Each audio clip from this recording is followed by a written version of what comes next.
ഇന്നത്തെ മ്യാരക ദിനം എങ്ങനെ ഉണ്ടെന്ന് ചോദിച്ചാൽ ഡെഡ് ലിഫ്റ്റ് ഉണ്ട്, ബാർ ഓവർ ബർപ്പീസ് ഉണ്ട്, ഹാൻഡ് റിലീസ് പുഷപ്സ് ഉണ്ട്, ലാസ്റ്റിലുമായി പാൻ കേക്ക് റെസിപ്പി ഉണ്ട്. ഡെഡ് ലിഫ്റ്റ് പിയർ ബ്രേക്ക് ചെയ്യാൻ തണുത്തു മരവിച്ച് മഴയത്ത് വന്ന് എന്നെ കാത്തിരുന്നത് ഇതായിരുന്നു. ഇനി ഇതിൽ കാണുന്ന ആംറാപ്പ് എന്താന്നല്ല, 5 മിനിറ്റിൽ 3 സെറ്റ് വെച്ച് 3 എക്സസൈസ് നിർത്താണ്ട് അങ്ങോട്ട് ചെയ്യും. എല്ലാം കഴിഞ്ഞു എന്ന് വിചാരിച്ചു നിന്നപ്പോഴാണ് കോച്ച് ആ നഗ്ന സത്യം പറഞ്ഞത്.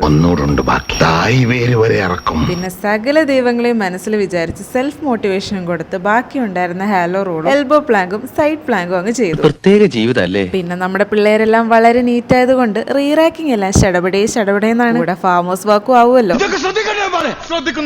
അങ്ങനെ ഇളകിയ തൈവേരുമായി റൂമിലെത്തിയപ്പോഴാണ് നേരത്തെ പറഞ്ഞ പാൻ കേക്ക് ഉണ്ടാക്കാൻ തോന്നിയത്. ദൈവാനുഗ്രഹം കൊണ്ട് അടുക്കളയിൽ ഒരു തേങ്ങയില്ലായിരുന്നു. പിന്നെ ഒന്നും നോക്കിയില്ല, സാധന സാമഗ്രികളൊക്കെ ഓർഡർ ആക്കി. അപ്പോൾ പാൻ കേക്ക് ഉണ്ടാക്കുന്ന വിധം: ഒരു മുട്ട, ഒരു പഴം, ഒരു സ്കൂപ്പ് മസിൽ ബ്ലേസിന്റെ വേ പ്രോട്ടീൻ, കുറച്ച് മ്യൂസ്ലി, ഗ്രൈൻഡ് ചെയ്ത് വെച്ച